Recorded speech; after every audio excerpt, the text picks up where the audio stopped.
Trevor, the traction engine, was enjoying his work in the vicarage orchard. Birds were singing and apples were ripening on the trees. It was a lovely day. "Hello, Trevor," said James. "You look as bright and cheerful as my red paint." "Oh, I am," replied Trevor.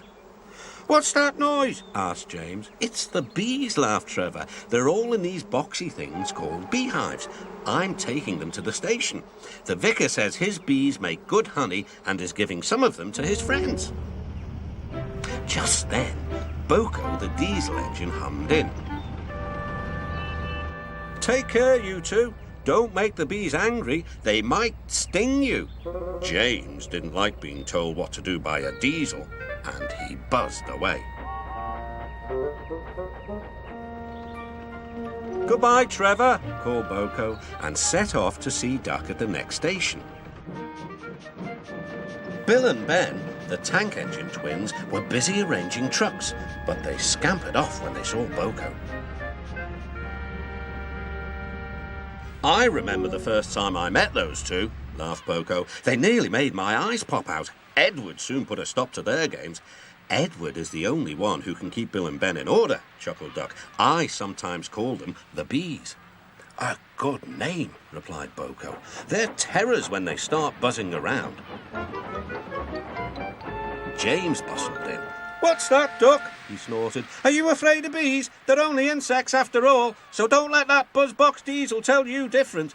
"His name is Boko, and he didn't "I wouldn't care," interrupted James. "If hundreds were swarming around, I'd just blow smoke and make them buzz off." "Buzz, buzz, buzz," retorted Duck. The next morning, James arrived at the station to collect his coaches. The passengers were excited and keen to get on board. The platform was crowded, and the porter was in a hurry. "Mind your backs," he shouted. Then there was trouble. The beehive fell and broke open. The station cleared like magic. James heard a familiar buzzing. The bees were too cold to be cross, so they buzzed around the fireman hoping he'd mend their hive, but he didn't understand, nor did his driver. So the bees turned to James. His boiler was nice and warm. Buzz off, hissed James.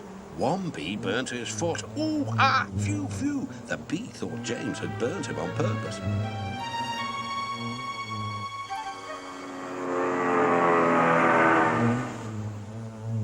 So it stung James right back on the nose. "Eee!" whistled James. He had had enough. So had his fireman and driver.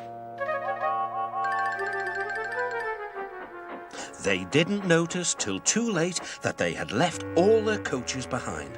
They tried everything to get rid of the bees. First, they spun on the turntable, to no avail.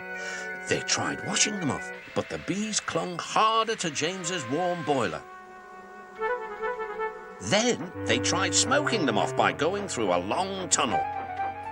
But still the bees wouldn't go away. "It's no good, James," said his driver. "We'll just have to go back to the orchard and fetch another hive." James's reply was drowned by the sound of buzzing. The vicar was waiting anxiously for James. When he arrived, the bees swarmed straight into their new home. "Come on, James," said his driver. "What you need now is a good hose down." Later that evening, James was resting in the shed when the vicar came to see him. "Thank you for saving my bees," he said. "It's a pity it's not Christmas, then we could call you James the Red-Nosed Engine." Everyone laughed, even James, but instead they decided to call James the Bee's Knees, which means they thought he was more useful than ever.